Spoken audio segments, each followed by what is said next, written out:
I was 9 the first time my dad took me to a job site. Not a Saturday morning tag-along. I mean, hard hat, steel-toe boots, safety vest that hung down to my knees. He handed me a clipboard and said, "Don't just watch, pay attention." So I did. While other kids were learning fractions with worksheets, I was watching men pour concrete and yelling at each other about rebar placement.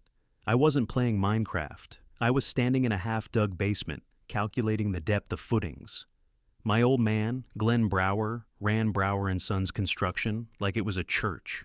Rules were gospel, and the site was holy ground. There were no babysitters, no cartoons, just truck rides, two-way radios, and the smell of diesel. By the time I hit high school, I could walk onto a site and tell you which crew was behind schedule just by looking at their tools. In college, I studied civil engineering and graduated with honors. Got offers, good ones too. Houston, Phoenix, places where money flowed fast and dirt never froze. But I turned them down and came home to Indianapolis. Why? Because of the name on the trucks, Brower and Sons.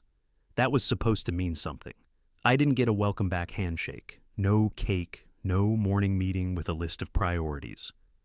My first day, I walked into the trailer and found a folding table stacked with old inspection reports, a sticky note on top that just said, "Start here." 63 open permits and 0 instructions. So I got to work. For 11 years, I ran the back end, scheduling, bids, logistics.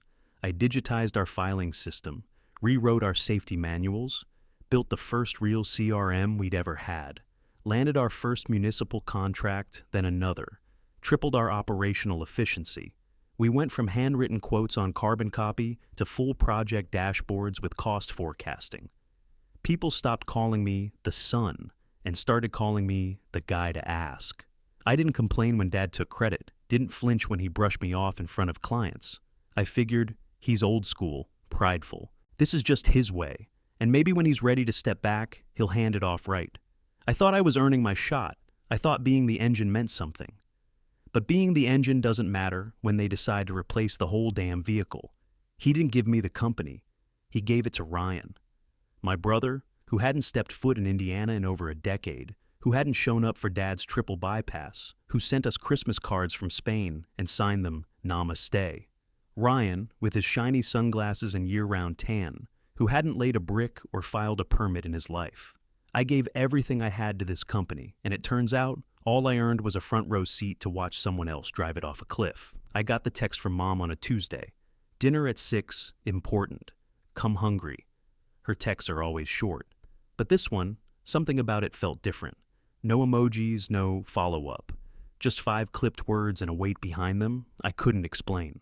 I stared at the screen for a minute before shoving my phone in my pocket. I should have known. When I walked into the house, the smell hit me first. Pot roast. That was her guilt dish. Thick, heavy, slow-cooked, and always came out when something was about to go sideways. Ryan was already there, sitting at the dining table, relaxed, like he'd never left. Clean-shaven tan. One of those breezy linen shirts unbuttoned just enough to show off a beaded necklace that looked like it belonged at a meditation retreat.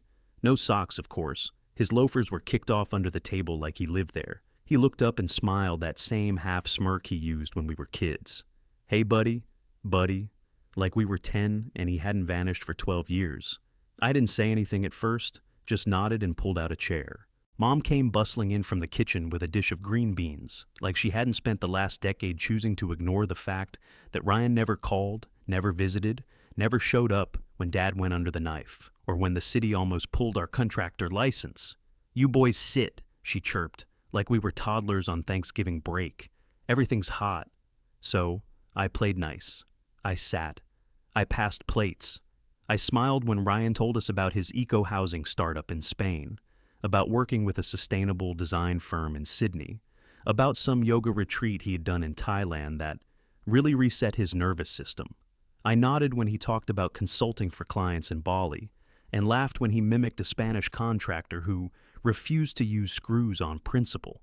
It was all very breezy, very on brand. I glanced at Dad. He was quiet, picking at his plate, watching Ryan like a man watching his own memories. Then came dessert, chocolate cake, Another sign something was off. Mom never made cake for weeknight dinners. She set the slices down gently, as if they might trigger something. That's when Dad cleared his throat. The air shifted. "Starting next Monday," he said, wiping his hands with a napkin he didn't need. "Ryan's stepping in as Director of Vision and Growth." I didn't flinch, didn't speak, but I felt the ground crack under my feet. I looked at my father, the man who built job sites like they were temples, and waited for the punchline. None came. Ryan smiled like it was already old news. "Gonna bring some fresh perspective," he said, tapping his fork against his plate. "Bridge the old with the new. Big picture stuff." I stared at Dad. He didn't look at me when he said it. "We need a fresh face," he muttered. "A modern voice. Someone bold." I nodded slowly. Not because I agreed, but because if I didn't move, I might actually break the chair I was sitting in. Bold, that's what this was. Replacing the guy who worked weekends, managed contracts, and held this company upright during 2 recessions, with the one who spent his 30s perfecting his downward dog in hostels across Southeast Asia. I finished my cake. I thanked my mom. I stood up and said goodnight. And as I walked out the front door, I realized something. They weren't handing him a title. They were handing him my legacy. A week later, I asked for the master file on Keystone Heights. It was a simple request, just a quiet Tuesday morning in the office. I knocked on Dad's door, poked my head in, and said, "Hey, I need the Keystone package. Legal wants a site logistics update." He didn't even look up from his desk, just flipped a page and muttered, "All ready with legal, check the archive drive." That was strange. We never send out the only version, not for a job that size, not for a job that mattered.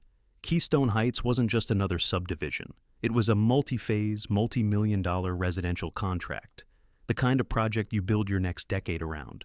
It was ours because I chased it for 18 months, because I met with the zoning board every Tuesday for a year, because I fought like hell to win it. So when he said to check the archive, I did.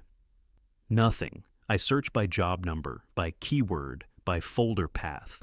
I even checked the private exec docs folder that only 3 people in the company had access to. Still nothing.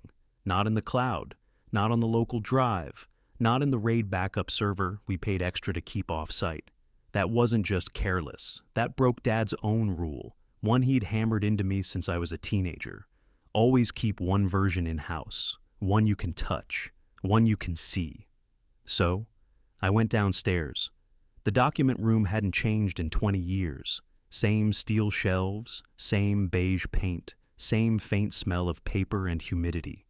I started combing through the old project logs, fingers trailing along dusty binders with handwritten spine labels. 2006 soil surveys, 2008 bids, 2011 water table reports. Then I saw it, a thin black folder wedged between binders. No label, no date. I pulled it out. Inside were just 3 pages, but they hit like a wrecking ball. Ownership transfer. 68% to Ryan, 20 to Dad, 12 to Mom. Nothing for me, nothing. I stared at the signatures. Dad's, Mom's, Ryan's, looking rushed and unfamiliar, like he barely read what he was signing. But mine, absent. Because I wasn't invited. This wasn't about a title anymore. This wasn't about roles or departments or who brought in what contract. They had sold it, the whole damn thing. Gave away the keys to the kingdom and left me standing outside. The folder trembled in my hands. Or maybe that was just me.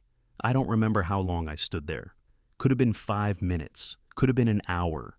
When I finally walked out, the office hallway looked exactly the same. Same light buzzing overhead, same coffee stains on the carpet, same hum from the plotter printer.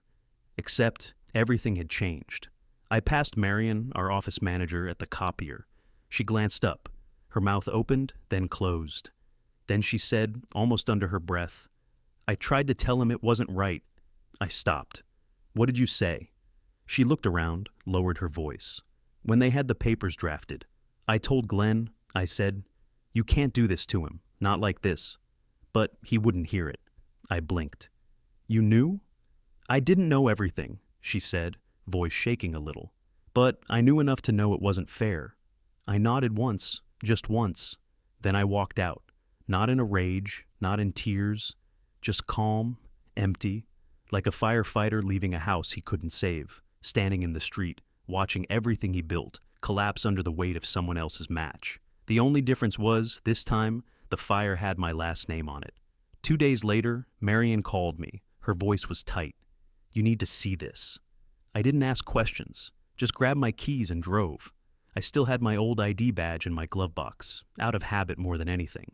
I hadn't set foot inside Brower and Sons since I walked out of that document room. The badge still worked. Marion met me near the back stairwell. No greeting, no small talk.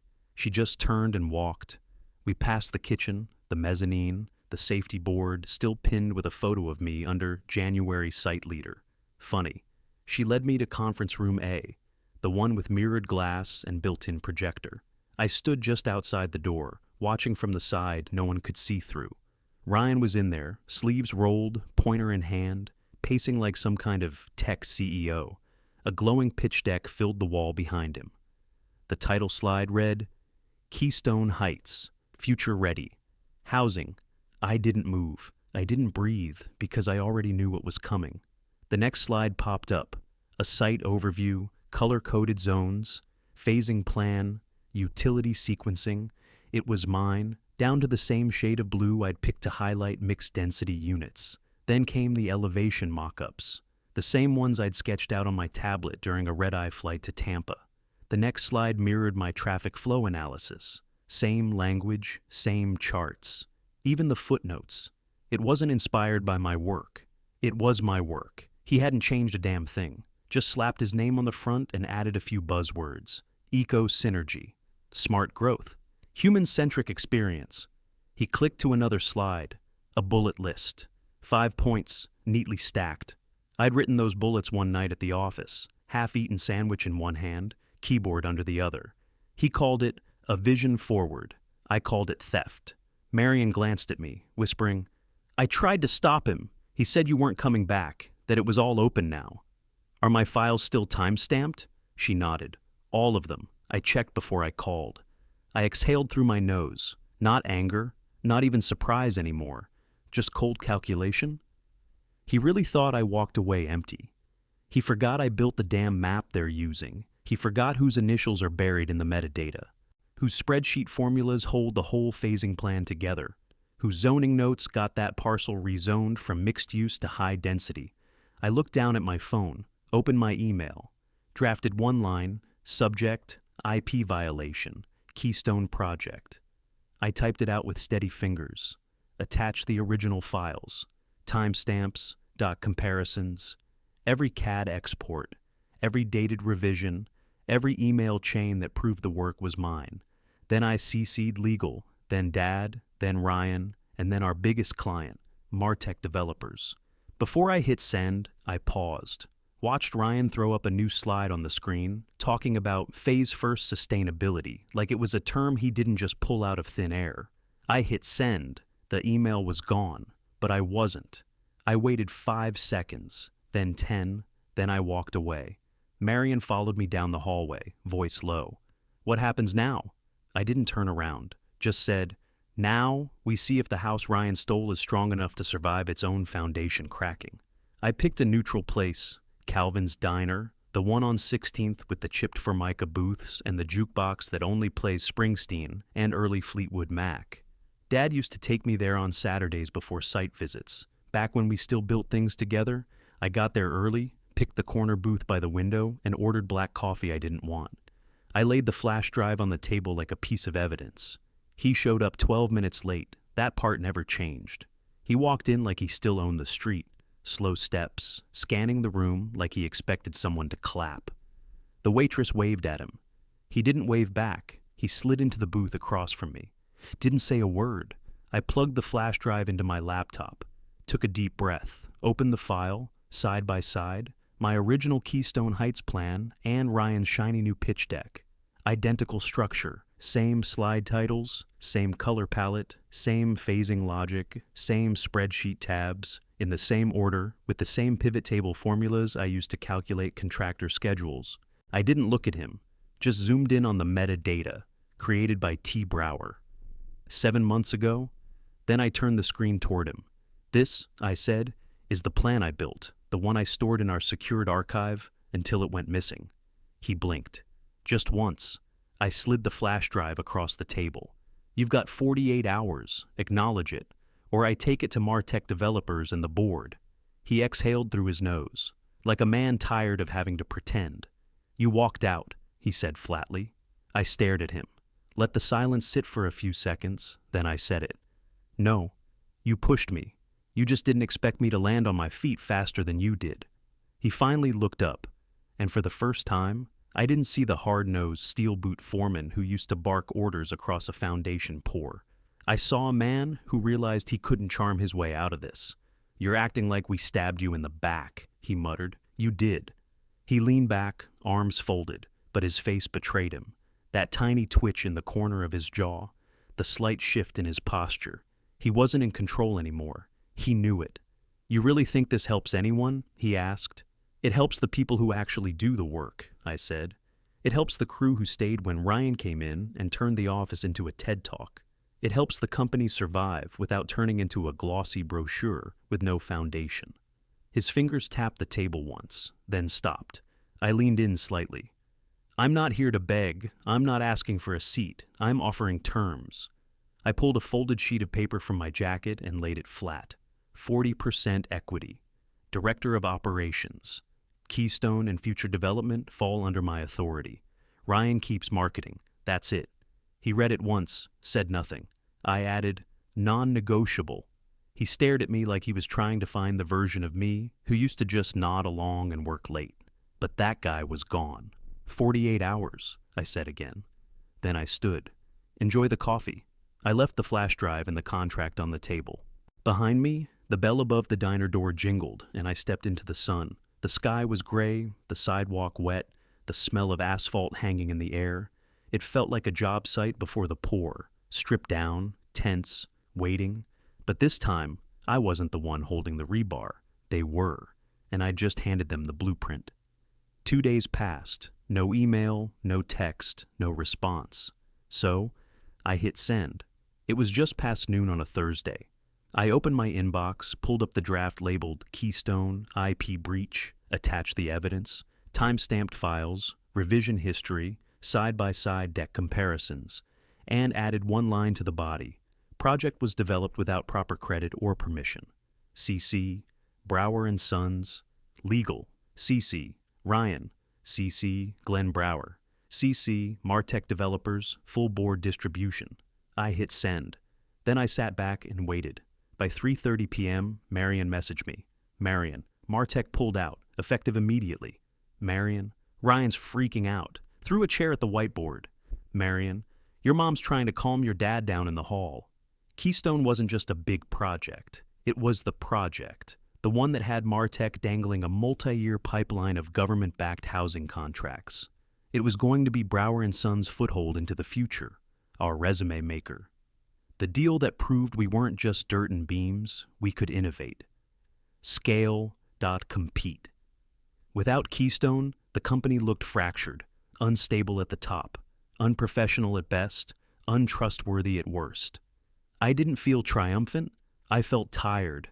This wasn't a gotcha moment. I didn't get up and pump my fists. There was no celebration, no victory lap. I sat at my desk, looked out the window of my apartment, downtown Indy humming along below, and realized how quiet everything had become. The part of me that used to hold it all up finally let go.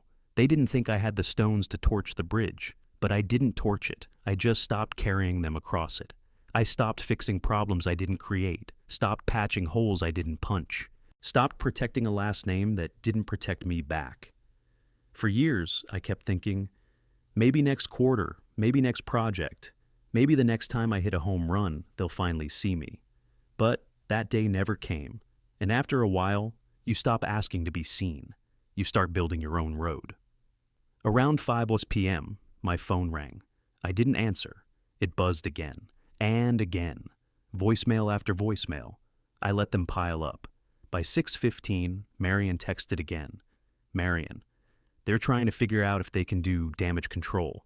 Glenn asked if I could call Martech and smooth it over. I told him no. Me, good. Marion, you okay? Me, better than I've been in years. Then I silenced my phone and went for a walk.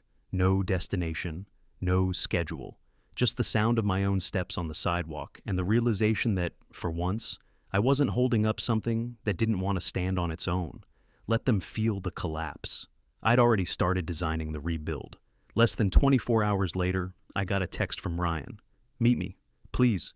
Just 10 minutes. Your choice of place." I stared at the message for a while before answering. Me. 8:01 a.m. Finn's Cafe. That place still had my first set of blueprints laminated under glass on the back wall. I hadn't been in years.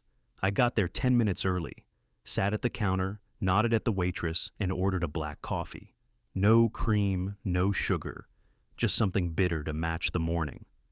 Ryan walked in right on time. No tan, no sunglasses, no breezy shirt. Just jeans, a wrinkled button-up, and eyes that looked like they hadn't closed all night. He slid into the booth across from me and didn't say a word for the first full minute. Finally, he spoke. "I didn't know what I was getting into," he said. "I thought I could handle it. I can't." He looked like he expected me to say something. Maybe nod, maybe throw him a bone. I just sipped my coffee. "You made it look easy," he added. "From the outside, the systems, the people, the files. It felt like it ran itself." "No," I said. "It ran because I did." He flinched, and for once, he didn't try to charm his way out of it. No smirk, no joke, just guilt. I pulled a single sheet of paper from my jacket and slid it across the table, typed, bullet pointed, clean, my terms, 40% equity, directorial seat, operational authority over all development contracts. Ryan keeps branding and marketing, but no access to project controls. All decisions on Keystone revert to my lead. He read through the list twice.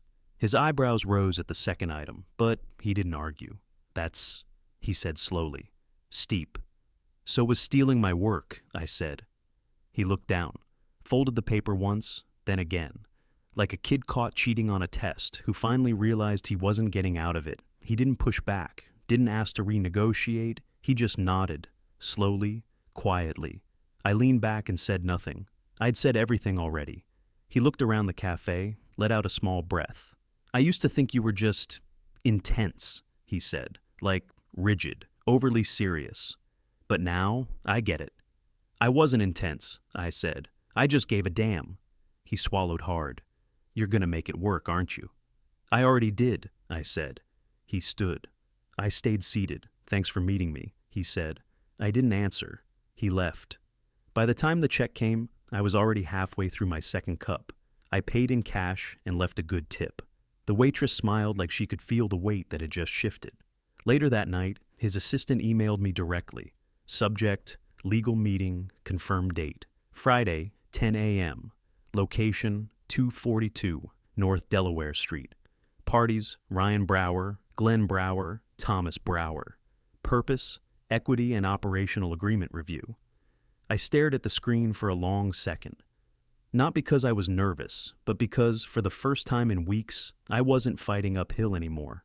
Ryan had blinked, and the house that burned me, it was starting to tilt my way. I walked into the law office at 9:58 a.m. No handshake, no eye contact. Just a worn leather folder tucked under my arm, and my lawyer, Denise, trailing close behind. She didn't say much. She didn't have to. Her presence alone said everything. The receptionist led us to conference room 3B. Glass walls, long table, coffee. Nobody drank. Ryan was already inside. He looked worse than he had at Finn's.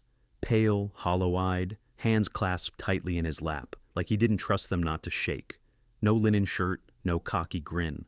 Just quiet. Mom sat to his left.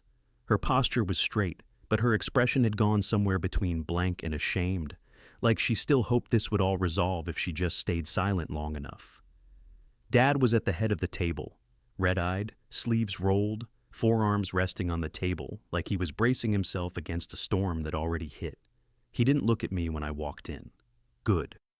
I pulled out the contract. 40% equity, cut from Dad's share, not Ryan's. Directorial seat, effective immediately. final authority over all development and project operations, starting with Keystone. Ryan could keep his vision title, but all site work and client dealings would run through me. I slid the documents to the lawyer at the head of the table. 3 copies, I said. Let's get to it. The room was silent except for the sound of papers turning and a pen clicking. Ryan signed first. No hesitation, no speech. Just a quick scribble on the line, like a kid signing a detention slip. Then he slid the pen to Dad. That took longer. He stared at the signature line like it was a grave marker. 30 full seconds of silence. The kind that makes your stomach ache if you're still holding on to anything. I wasn't. He finally picked up the pen and signed one line, one final flick of the wrist. Then he pushed the contract forward and leaned back in his chair, eyes fixed on the ceiling. The lawyer stamped each set. 3 sharp thuds of the notary seal. Done. She slid my copy across the table. I took it, folded it, and tucked it back into my folder without looking down. I stood. It's done, I said, my voice even. I won't be sticking around for questions.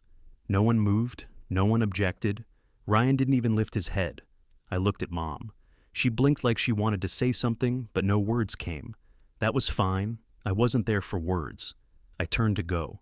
Before I reached the door, Dad finally spoke, voice low, rough. You were always the engine, he said. I didn't see it. I paused, then I walked out. Not because I needed his apology, not because it made anything better, but because, for the first time in my life, the contract in my hand meant more than his words ever did. Acknowledgement. In legal ink, that's what I came for. And I got it. 3 months. That's how long it took to gut the rot and pour a new foundation. The day after the ink dried, I walked into the main office at 7 a.m. Sharp. No speech, no press release. Just a clipboard, a punch list, and a new access code to the executive server. First thing I did, audit the entire project management system. Permits, digitized, bid tracking, automated, doc contractor logs, synced to real-time dashboards. No more Excel sheets floating around like ghosts. No more paper files shoved in drawers no one opened. If you couldn't find it in 2 clicks, it didn't exist. Second thing, killed unpaid labor. No more help out over the weekend expectations. No more just put in a few extra hours and we'll figure it out. From now on, every time card was tracked, every overtime hour approved, every crew member clocked in through a mobile app. I rolled out by the 2nd week. Then came the meetings. 30-minute stand-ups. Daily huddles by project. No more wandering monologues or war stories from the 80s. Just facts, roadblocks, and next steps. And the bonus structure, performance-based, tied to deadlines, safety audits, and cost containment. Subs noticed, crew leaders stepped up, people stopped clock watching and started owning their sites again. By the 2nd month, one of our longtime investors called me. I don't know what the hell you're doing in there, he said, but I want to double my position before someone else does. The crew noticed too. I didn't walk around barking orders or asking for praise. I walked job sites like I always had, with my boots on, clipboard under my arm, and a pencil behind my ear. That's when they started calling me boss again. Not sarcastic, not to fill the silence, but because they meant it. Back in the office, I framed a single page for the wall behind my desk. It wasn't a contract, not a blueprint, just my first hand-drawn project plan. Pencil on grid paper, bent corner, coffee ring in the top left. I made it when I was 17, pitching a new layout for our storage yard. Dad never used it. Told me it was too clean to be real. I looked at it now and realized he wasn't wrong. Back then, it was too clean, but I wasn't. Now I knew how to build a plan and get it dirty. And then, just before the end of that 3rd month, it came. An email. Subject: willing to reopen discussions. From Martech Developers. Body: we are open to re-engaging on Keystone Heights, on one condition: T. Brower leads. I didn't forward it to legal. I printed it, walked straight to the break room, tacked it to the corkboard above the coffee station. Didn't say a word. People gathered, read it, looked at each other, and then someone clapped. Not for ego, not for show. just relief. Because we weren't drowning anymore, we weren't pretending, we were finally running like a company should. Later that afternoon, Marion knocked on my office door. She handed me an envelope. Plain, no label. I opened it. Inside was a single sheet of paper, one of those old notebook pages with ragged spiral edges. A sketch, a child's drawing of a construction site, stick figures, a square trailer, little piles labeled gravel and rebar. In shaky handwriting at the bottom, Tom's job site, age 9. Beneath it, scribbled in my father's handwriting, "You were always the builder. I just never saw it." I read it once. Then I placed it next to the coffee-stained project plan on my wall, and I went back to work. I didn't cry when I read the note. I didn't call anyone, didn't sit with it under some warm light like a movie ending. I just placed it next to the coffee-stained draft. 2 documents, side by side, framed behind glass. One drawn by a 9-year-old with dreams too big for his handwriting. The other, the first plan I ever built that actually changed the direction of the company. They both hang on the wall now, the boy who dreamed and the man who built. People walk by them every day. New hires, foremen, even clients. They pause sometimes, read the caption under the sketch, trace their fingers along the smudge on the grid paper. But they don't ask questions. They don't ask who runs Brower & Sons. They already know. Not because of some sign on the door, not because of the title on my email signature, but because when you walk through a building that's been poured right, that's been framed and leveled by someone who actually gave a damn, you feel it. You don't have to ask. We still carry the Brower name, but now it means something different. It doesn't stand for stubborn pride or bloodlines or who used to bark orders from a folding chair. It stands for process, precision, quiet leadership. It stands for the people who actually show up before sunrise, clipboard in hand, ready to pour. I didn't win by screaming. I didn't win by being louder or by matching chaos with chaos. I won by refusing to be erased, by showing up every day until the work spoke louder than the name at the top of the paychecks. And when Dad's old friends come through for visits, they still try to pull me aside. They ask if things feel different now, if the company still feels like his. I just smile, because no, it doesn't. It feels like ours, but it functions like mine. Last week I stood out on Lot 17 of Keystone, final phase of the build, fresh sidewalk. Sod rolled out, that smell of wet lumber and morning concrete still hanging in the air. The last pour, I watched the crew smooth it out under the late summer sun. Not one of them looked confused or behind or under pressure. They were synced, sharp. I didn't say anything, just stood there with my arms crossed, watching the work happen without me having to hold every single string. And for the first time, I felt it. Not pride, not revenge, just quiet satisfaction. This wasn't about getting back at anyone. This wasn't revenge. It was reclamation. Because sometimes you don't rebuild the bridge, you build the road beside it, and then you pour it yourself.